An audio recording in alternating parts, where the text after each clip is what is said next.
I was stuffing my carry-on bag for a quick weekend getaway to Geneva when the text came through.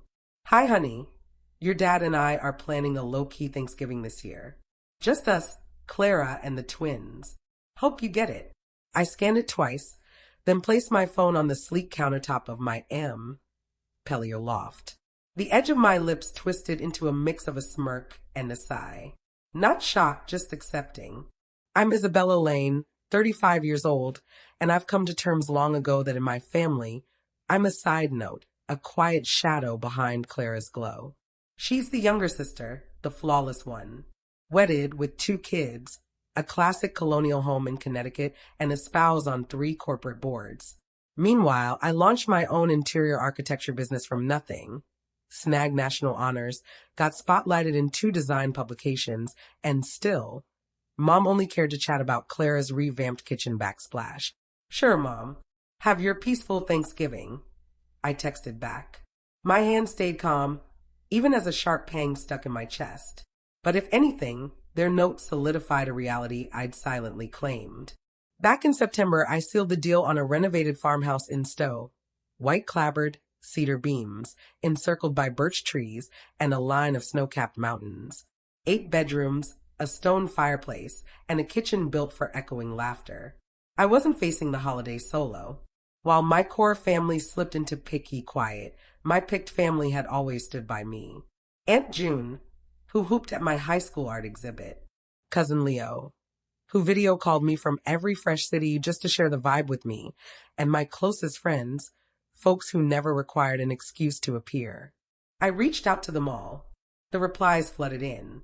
Aunt June, I'm tearing up. We'll bring pies and board games. Leo booked. This place looks straight out of a movie. Alina, I'll handle mulled wine and playlists. Let's turn this into magic. 17 guests, every room occupied. I'd mapped it all out. Snow hikes, fireside poetry sessions, a chef-cooked banquet, and a starry night with tales and wine. Then Saturday morning brought another text. Maybe you can join for Christmas if Clara's calendar works. I straight up laughed. Still conditional, still squeezing me around Clara, but not anymore. I'd finally granted myself what they never would, a spot at my own feast. I skipped replying. Instead, I channeled my focus into last-minute setups. The farmhouse team had it all handled, but I double-checked every bit. Each bedroom featured custom welcome baskets with local maple syrup, wool socks, handwritten notes. I'd locked in the schedule. Snowshoeing through the woods, a sleigh ride over open fields, and a snug movie evening in the great room with cider and blankets. I even brought on a local photographer to snag natural shots all week. Then, precisely 1 week before Thanksgiving, my phone rang. Isabella, sweetheart, Mom started, her tone all sugary. I hope you're not too hurt about Thanksgiving. Clara's boys have been so full of energy lately, and you know how your father gets when things feel too hectic. I stood barefoot on the porch, eyeing frost sparkle across the treetops. Don't worry about me, Mom, I said steadily. I won't be alone. A beat, then surprise. Oh, are you doing it with coworkers or something? The doubt in her voice nearly made me chuckle, like I couldn't possibly have a full, vibrant life outside their plans. Something like that, I answered coolly. Actually, I've got some setups to wrap. Isabella, you're not working through Thanksgiving, are you? You know how we feel about. Goodbye, Mom. Say hi to Clara and the boys. I hung up right as Aunt June's SUV crunched up the gravel drive, kicking up faint dust in the golden light. She and Uncle Walter had motored in from New Hampshire, showing up a day early to pitch in. Ella, this is stunning, Aunt June said, hugging me tight. They really have no clue what they're missing, she murmured. I grinned. They're about to learn. Uncle Walter let out a low whistle as he strolled through the main room, soaking in the pine beams and floor-to-ceiling windows. Can't wait to see their reactions when the photos drop. Me neither, I said. The next few days blurred into pure joy. Cousins with partners, kids romping in the snow, longtime friends rolling in with pies and chuckles. Every evening buzzed with warmth, delight, and the effortless ease of true belonging. On Thanksgiving Eve, we clustered on the terrace under golden string lights. I lifted my glass. To family, I said, to the ones who pick you. Not from duty, but from love. Glasses chimed together. Tomorrow would be epic.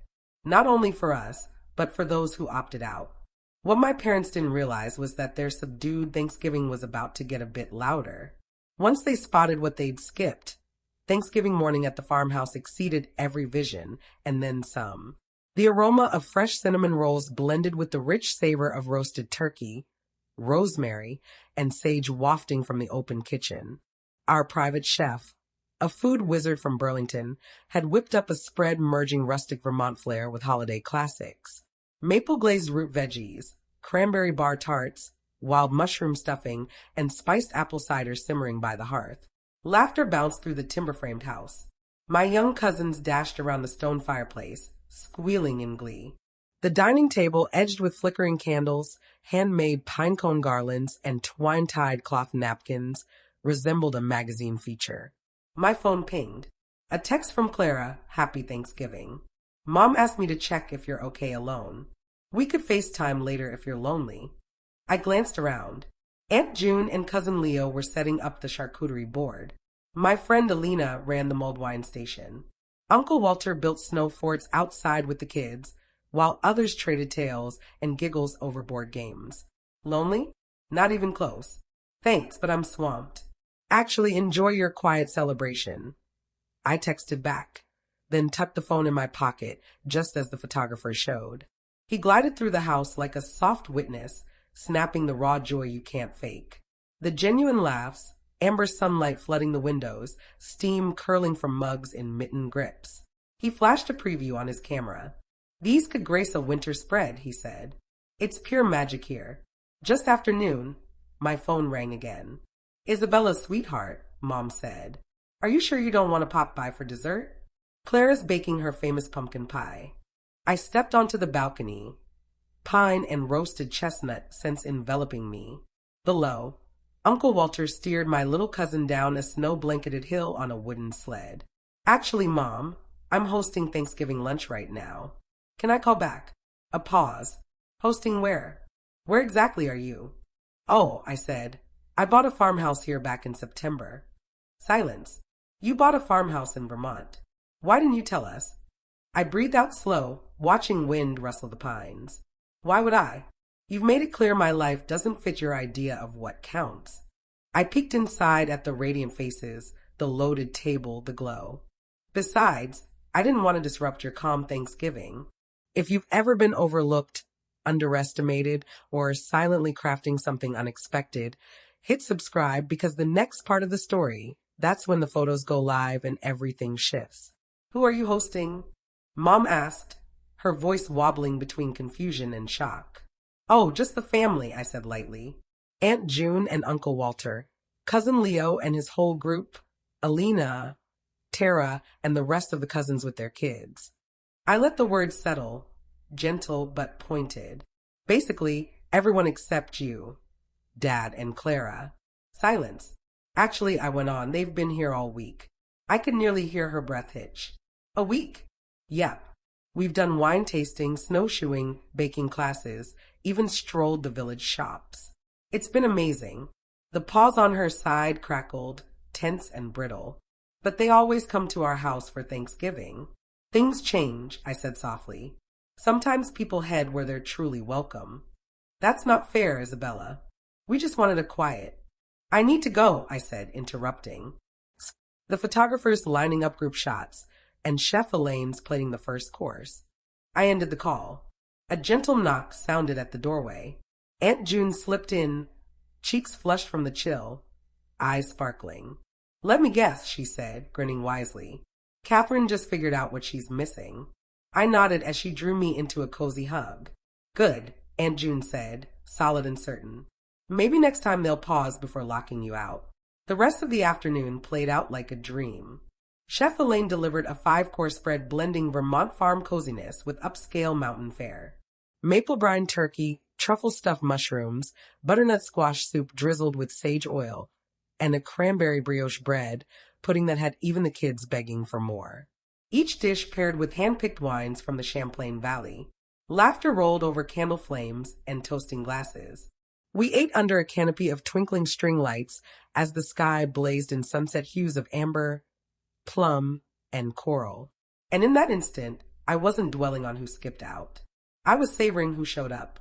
My phone buzzed again. Texts from Clara, missed calls from moms, even one from dad. I let them sit. By Ethel Dagger.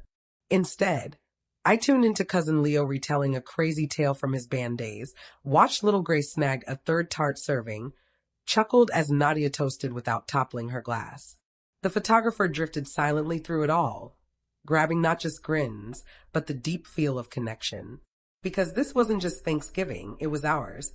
Later that night, after plates were cleared and stars dotted the sky, I finally checked my phone. Amid the missed calls sat one odd alert. Clara has added you to her close friends list.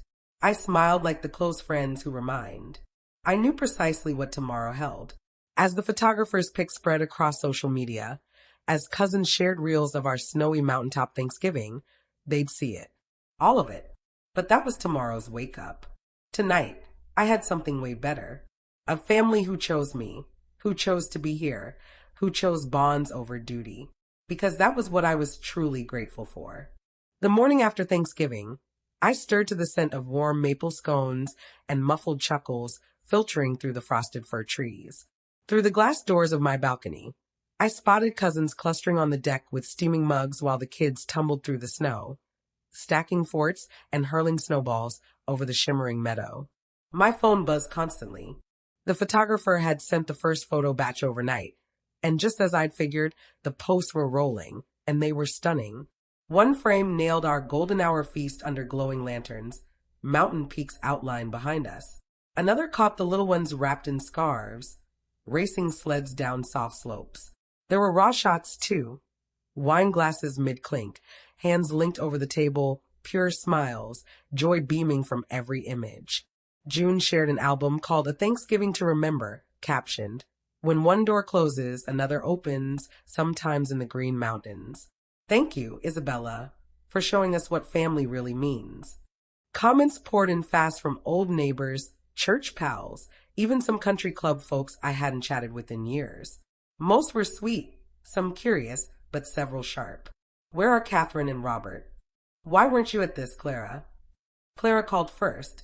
Why didn't you tell me, she snapped, voice breaking between annoyance and shock. A farmhouse in Vermont with everyone there. Mom is freaking out. Tell you, I said, sipping coffee and eyeing frost glint on the pine branches outside. Like how you told me about your 4th of July party or the twins' birthday. That's different. No, Clara, it's not. You three built your little bubble. That's fine, but I built something better. In the background, one of her twins started wailing. Her tone eased. Mom's crushed. Her friends keep asking questions. She paused. The Kowalskis canceled Christmas dinner with us to take your New Year's invite. I arched a brow. I hadn't even announced a New Year's bash yet. Apparently, the family had handled it for me. Well, I said plainly, I guess Mom got the quiet holiday she wanted. Clara went quiet. It was boring, she finally confessed. Dad dozed off during football. The kids were fidgety, and Mom just kept checking her phone. It wasn't. She trailed off. It wasn't like Thanksgiving should be. No, I said, sliding my phone into my sweater pocket. It wasn't. I stepped out onto the deck where real family waited with laughs, warmth, and fresh coffee refills. Uncle Walter organized a snowmobile ride through the woods. Aunt June and Cousin Tara plotted a trip to the winter markets in town. And for the first time in years, I didn't feel like I was lacking anything. The kids debated building a snow fort or trekking the nearby covered bridge trail. Someone suggested a thermos picnic by the frozen lake. Then my phone rang. Princess, Dad said, slipping into that familiar gentle tone, the one he saved for when he wanted something, usually for Clara. Your mother and I have been talking. Dad, I said softly, watching through the frosted window as Uncle Walter laced little Grace into her snow boots. I'm just heading out for the snowmobile tour. Can this wait? That's actually what we wanted to discuss, he said. Family unity, rebuilding bridges. I turned a bit, eyeing my real family bundled in scarves and chuckles, plotting another epic day. Your mother's very upset about all this, he added. I'm sure she is, I replied steadily. But you know what, Dad? I've been upset for years. Every time you skip my milestones, every time you dismiss my career, every time Clara's life came first. The difference is I turned that pain into something beautiful. But planning Thanksgiving, buying a farmhouse without telling us, like the holidays you plan without me? I asked. Doesn't feel so great, does it? Another pause, this one weightier. No, he finally admitted. It doesn't. Enjoy your peaceful weekend, Dad. I need to go. Uncle Walter's waiting. I ended the call. The days that followed blurred into a joyful, snow-dusted whirlwind.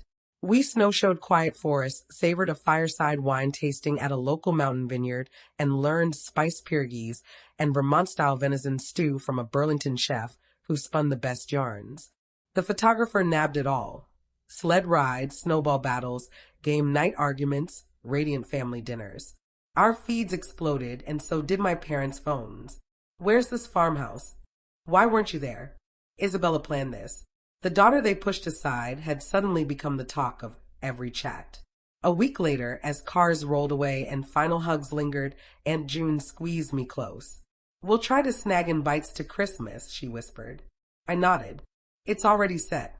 Oh, she asked, leaning back. I'm taking everyone to my chalet in the Swiss Alps. Her eyes went wide. You have a chalet? Bought last spring, I said with a grin. New traditions, right? Later, as I stood solo on the snow-dusted deck, watching soft dust drape the hills, my phone buzzed again. A message from Mom. Honey, about Christmas. Your father and I have been thinking. I left it unread. Let them wonder. Let them finally taste what it's like to be on the outside. Because sometimes the best revenge isn't noise. It's distance. It's growth. And as I inhaled the crisp Vermont air, already envisioning the sharp slopes of Switzerland, I knew one thing for sure. I'd never spend another holiday as an afterthought. If you've ever been the one overlooked, left out, or quietly building a life no one believed in, leave me a comment. Tell me what you're building. Remind yourself what you're worth. I spent years waiting for a seat at someone else's table, until I realized I could build my own and fill it with people who truly see me. Subscribe if this story speaks to you. Share your thoughts, your love, your lessons, because sometimes the quiet ones carry the loudest truths. And if you're still waiting for your moment, don't create it.